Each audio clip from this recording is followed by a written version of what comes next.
Everyone, and welcome to this presentation on international human resources management in a global context. Today, we'll explore how HR practices differ across countries and what this means for managing people in a globalized world. International Human Resources Management, or IHRM, is about managing people across borders. It involves recruitment, training, development, and performance management in multiple countries, while balancing global standards with local adaptation. Cultural awareness, legal compliance, and sensitivity to regional differences are key to building effective global teams. States organizations emphasize individualism, personal achievement, and innovation. Open communication and meritocracy are core values, with promotion often tied to performance. However, challenges include work-life balance, rapid technological disruption, and managing a diverse workforce. Here focuses on transformational leadership, continuous learning, and employee wellness program. The practice in Russia includes respecting hierarchy, building strong personal relationships, and introducing innovation gradually to align with a risk-averse culture. Is known for its diversity and inclusive workplace culture. Organizations emphasize collaboration, open communication, and work-life balance. Key challenges including managing culture differences, talent shortages in specialized sectors, and adapting to rapid technological changes.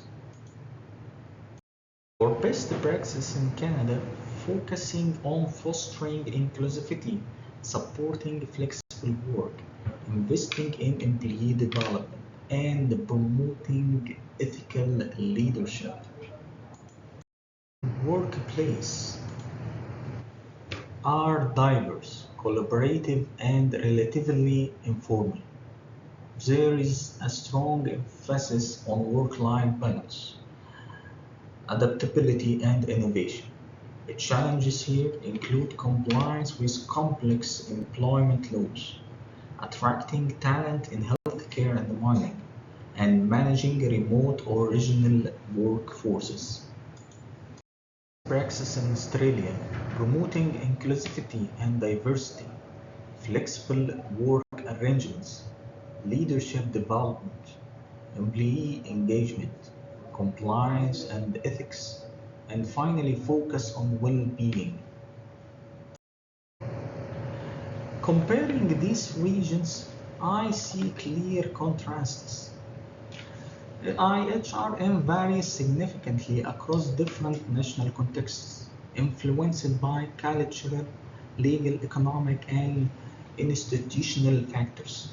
In the US, IHRM emphasizes a decentralized approach, prioritizing flexibility, innovation, and individual performance.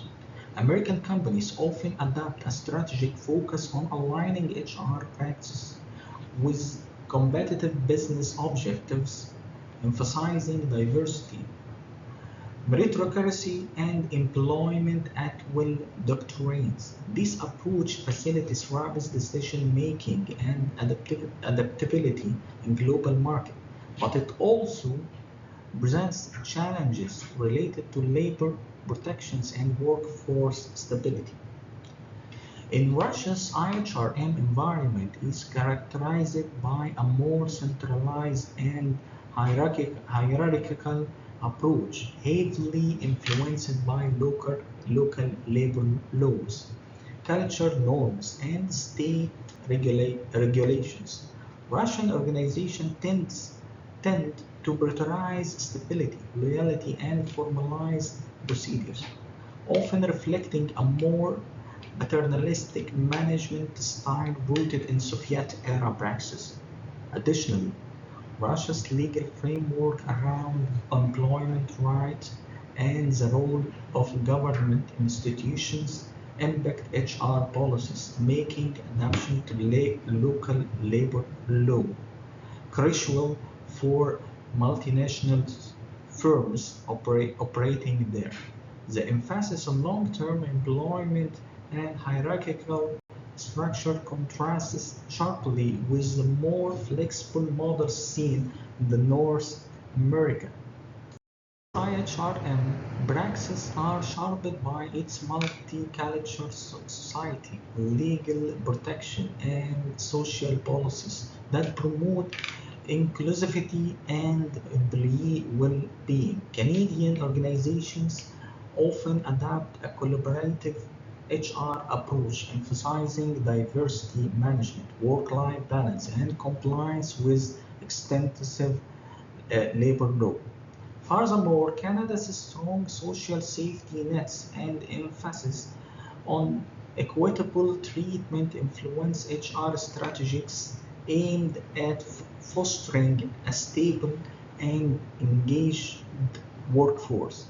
Australia's IHRM landscape reflects its unique blend of Western business practices and local regulatory framework. Australian firms tend to focus on flexible work arrangement, employee engagement, and adherence to the Fair Work Act, which governs employment conditions.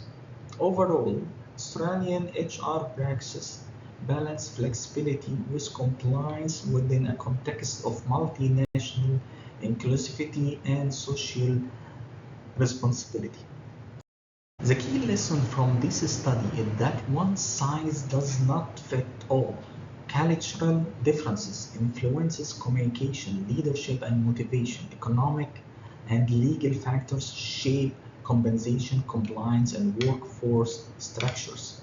Successful IHRM requires contextualization, balancing global strategies with local adaptation to enhance employee engagement and organizational performance. Patience draws on the works of Brewster, Black, Cassio, Chine, and others who have extensively studied international HR practices. Thank you for watching this presentation on international human resources management. I hope it provided useful insights into how HR practices differ across global contexts. If you enjoyed this video, please like, comment, and share your thoughts below. Thank you very much.